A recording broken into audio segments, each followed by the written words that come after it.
Hello everyone, I'm Rizky Kurniawan with NPM 224111035.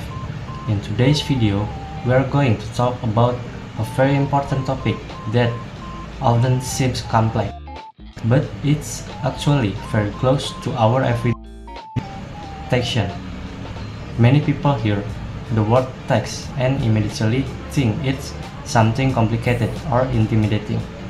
But the truth is, taxes are all around us.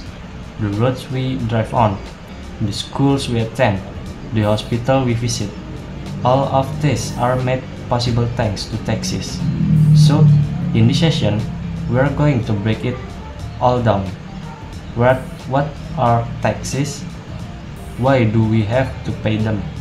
And what can we do if we think the tax system is unfair? Let's go through it together in a simple but informative way. A tax is a mandatory contribution from individuals or legal entities to the state, enforced by law without any direct return of compensation. This means when we pay taxes, we are not buying a service like when we pay for a phone, plan, or electricity. However, the benefit of taxes come back to us through public service, such as infrastructure, education, healthcare, and other government programs. In Indonesia, taxes serve four key functions. First, the budgetary function, which means taxes are the main source of government income to fund national expense. Second, the regulating function, where taxes are used to control inflation, stimulate export, or discourage harmful behaviors. Third, the retribution function, where taxes help reduce income inequality among citizens. And fourth, the stabilization function, which help maintain economic stability during both growth and crisis periods. Now, let's talk about how taxes are collected in Indonesia. There are three main tax collection systems. The first is called the official assessment system, where the government determines the amount of tax owed. A common example is the land and building tax. The second is self-assessment system, which the most widely used today. Under this system, the taxpayer is responsible for calculating, paying, and reporting their own taxes. Examples include income tax and value-added tax. The third is the withholding system, where a third party, such as an employer or a bank, deduct the tax from a transaction and submit it on behalf of the taxpayer.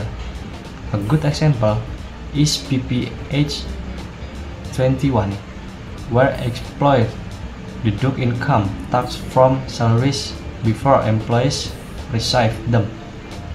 Among these, the self-assessment system is the most popular in Indonesia because it reflects a modern tax system that relies on citizen awareness and voluntary compliance. When it comes to the types of taxes, we can classify them based on several criteria. First, by nature, there are direct taxes which are paid regularly and cannot be transferred to others, like income tax. Then there are indirect taxes which are imposed on certain activity or transactions, like VAT when you buy goods of service. Second, based on the collecting auditory. We have central taxes managed by the national government through the Director General of Taxes, and regional or local taxes, which are collected by local government, such as motor vehicle tax, hotel tax, or restaurant tax. Regarding tax rates, Indonesia uses four models. The first is the progressive rate, where the tax percentage increase in income rises. This is common in personal income tax. The second is the degressive rate, where the percentage decreases as income increase. The third is the proportional rate, which use a fixed percentage regardless of income. For example, VAT has a flat rate on 12%.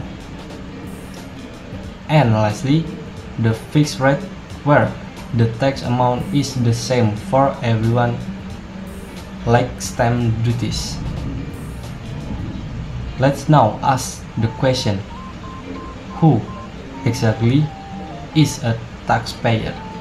According to Indonesian tax law, a taxpayer is any individual or entity with right and responsibility related to taxation. Once someone's income exceeds the non-taxable income threshold, they must register with the tax auditory and obtain the taxpayer identification number. As taxpayer, we have several obligations to register, calculate, and pay our taxes, will our tax return on time, and provide supporting document if requested during an audit. But we also have rights. These include the right to receive a refund if we overpay, the right to ask questions and receive clear explanation during an audit, the right to file objection, appeals of even judicial reviews, and the right to confidentiality of our tax data. These rights are just as important as our responsibilities. Sometimes people confuse taxes with retribution, but they are not the same. A tax is a compulsory payment without direct return, used for general public benefit and regulated by national law. In contrast, a retribution is a payment made to the government for receiving a specific service. For example, parking fees or waste collection charge are considered retribution. If you are paying VAT at the supermarket, that's a tax. If you are paying for a parking space in public area, that's retribution. Now, what happens if there's dispute between the taxpayer and the tax authority? Well, there's proper legal process for that. If a taxpayer disagrees with a tax assessment, they can file an objection to the Directorate General or Taxes within 3 months. If the objection is denied or the result is not satisfactory, the taxpayer can process to file an appeal with the tax court, again within 3 months. And if either the taxpayer or the tax office disagrees with the court's decision, they can file accession to the Supreme Court within 60 days.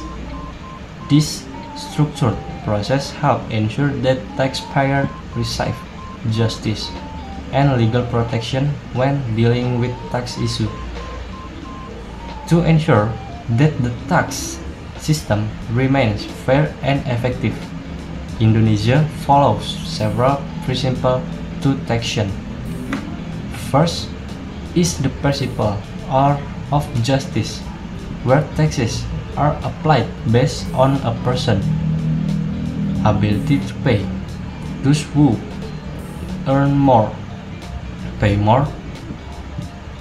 Second is legal certainty, which means that taxes must be imposed based on clear, firm legal provision. Third is the principle of feasibility, where the tax burden should not be excessive or unreasonable. And finally, the principle of efficiency, which means that the cost collecting taxes should never be higher than the tax revenue itself. This principle help ensure that the tax system balances the interests of the government with the right of the people. So, to wrap everything up, taxation is not just a legal requirement, it's a vital part of building a better country. As citizens, we need to understand both our obligation and our right by complying with the tax law. We're not only avoiding legal trouble, we are also contributing to the progress of our nation. And if we ever feel unfairly treated, the legal system is in place to protect us.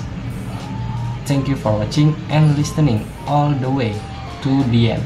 I hope this explanation helped make the topic of taxation easier to understand. Don't forget, pay your taxes on time, be responsible citizen, and let's support the development of our country together. See you in the next video.